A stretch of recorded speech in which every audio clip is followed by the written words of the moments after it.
Joining me right now with reaction in this Sunday morning exclusive is House Speaker, California Congressman Kevin McCarthy. Mr. Speaker, thanks very much for being here this morning.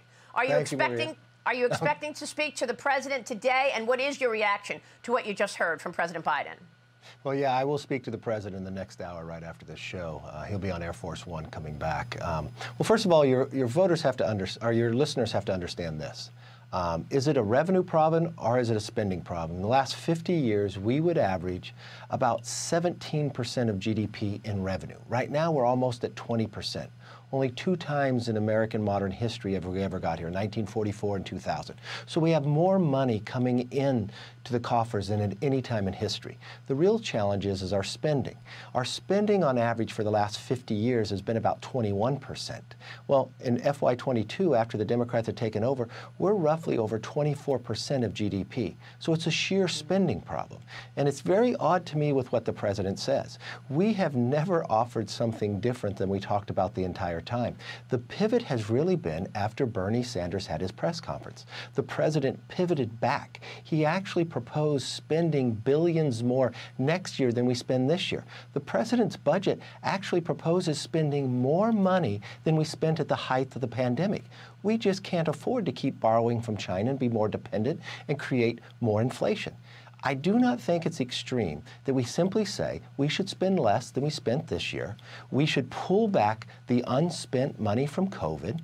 We talk about work requirements that actually bring people to jobs. The president voted for this as a senator. President Clinton signed it. Every statistical data shows that it helps people get jobs. And we're only talking about able-bodied people who have no dependents. They could be going to school, they don't have to worry. They could be volunteering at the church, they don't have to worry. But let's help people get jobs to help our supply chain.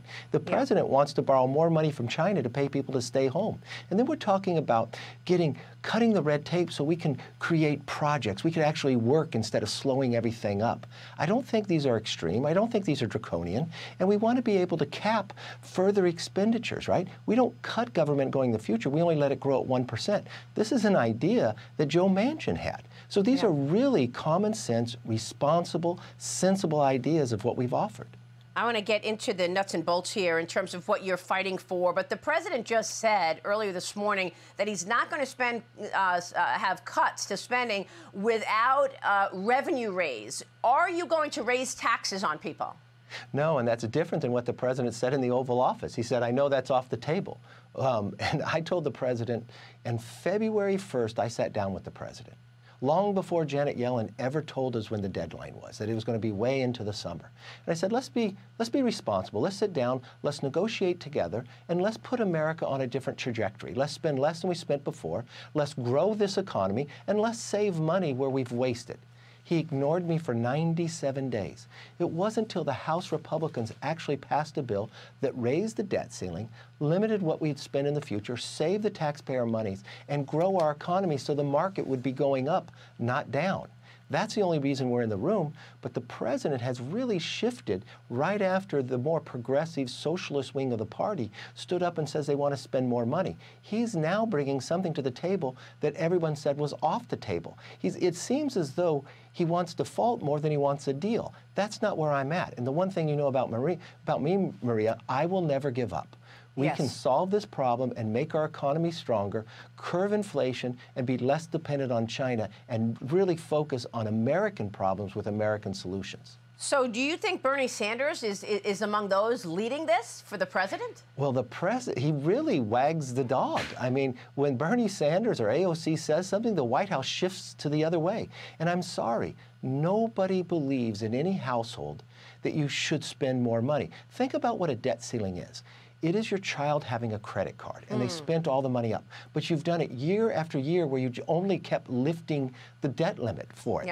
And now you owe more on the credit card than you make an entire year, because our deficit is larger than our whole economy. Should you just raise the debt limit, or should you look where your spending is? And it's not extreme to go back in spending levels that we spent just 5 months ago. That's not arcane.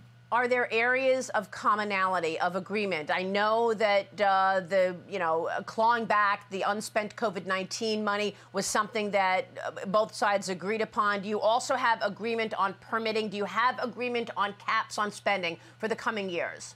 Well, the difficulty is nothing's agreed to at all. But all the discussions we had before, I felt we were at a place that we could agree together, that we would have compromise. We wouldn't get what our bill said. We would find compromise that we could lift the debt limit, we can spend less than we spent before, we could claw back money that was unspent, we could get permitting reform where we cut red tape, have people build again.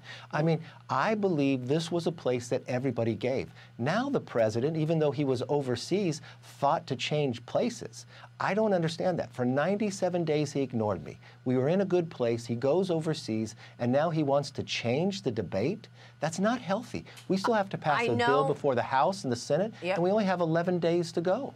Yeah, and I know that you have also discussed, it passed in your bill that you would raise the ceiling until 2024, but are you expecting this is going to be raised all the way to 25 at this point? What's the timing? Well, we talked about all of that, and think about that. If he wants to raise the debt further, that means a higher debt limit. We're looking at where we can actually put us on a better path, because if you go to the president's path, he's going to increase the debt to a place that we can't afford, where right now it's going to be 17 cents on every dollar we bring in goes to interest. We will pay more money in interest in the next 10 years than we paid in the last 83 years. It'll be $10.5 trillion. Don't you hate paying the interest on your credit cards? Well, now what's happening is every single American that has a new baby, that baby gets charged $94,000 coming into this world. I think that's wrong.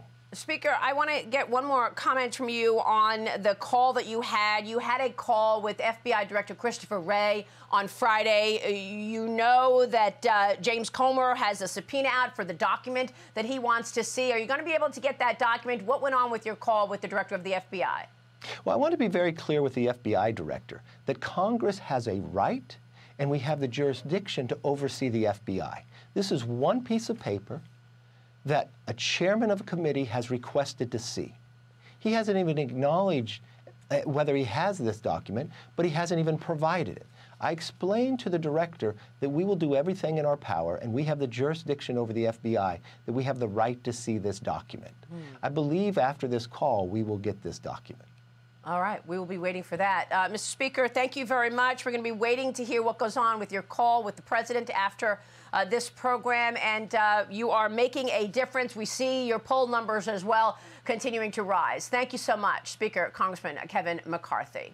I'm Steve Ducey. I'm Brian Kilmeade. And I'm Ainsley Earhart. And click here to subscribe to the Fox News YouTube page to catch our hottest interviews and most compelling analysis.